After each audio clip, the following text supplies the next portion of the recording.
Shalom Bapak Ibu Saudara yang dikasih dalam Tuhan. Haleluya, puji Tuhan. Bapak Ibu Saudara, ketika kita memperhatikan kisah hidup Tuhan Yesus ketika ada di dunia, Injil Matius, Markus, Lukas, dan Yohanes mencatatnya, semua tindakan yang dilakukan oleh Tuhan Yesus selalu didasari oleh rasa belas kasihan. Dia menyembuhkan banyak orang-orang yang mengalami sakit penyakit, menolong mereka yang dalam kesusahan, karena memang hidup Tuhan Yesus itu penuh dengan belas kasihan kepada banyak orang.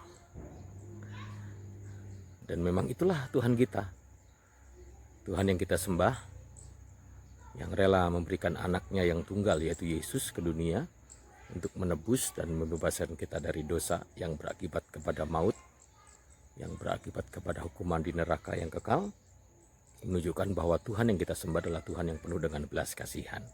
Nah, oleh sebab itu Bapak Ibu Saudara, kita semua yang sudah percaya kepada Yesus, kita seharusnya melakukan hal yang sama.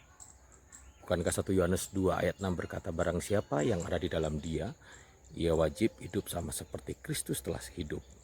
Artinya, kalau Kristus hidup dengan penuh belas kasihan kepada banyak orang, seharusnya Anda dan saya pun harus memiliki apa yang dinamakan belas kasihan. Belas kasihan itu harus menjadi bagian karakter dalam hidup kita. Bahkan harus menjadi sesuatu yang kita hidupi selamanya. Kita harus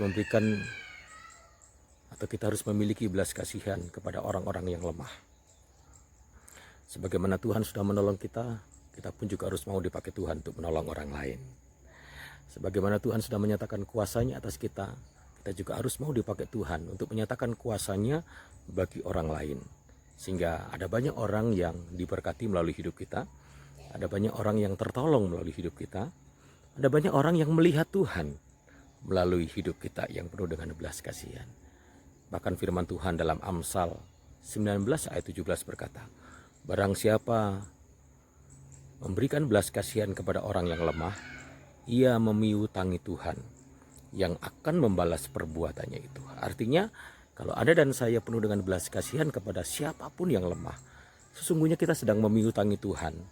Dan Tuhan tidak pernah mau berhutang.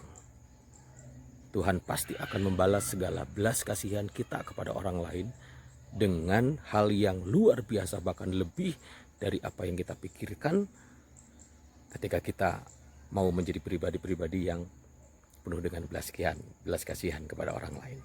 Jadi pesan Tuhan hari ini, pastikan Bapak Ibu Saudara, sama seperti Kristus memiliki belas kasihan, Anda dan saya harus selalu punya belas kasihan. Puji Tuhan, kiranya Tuhan Yesus memberkati. Shalom.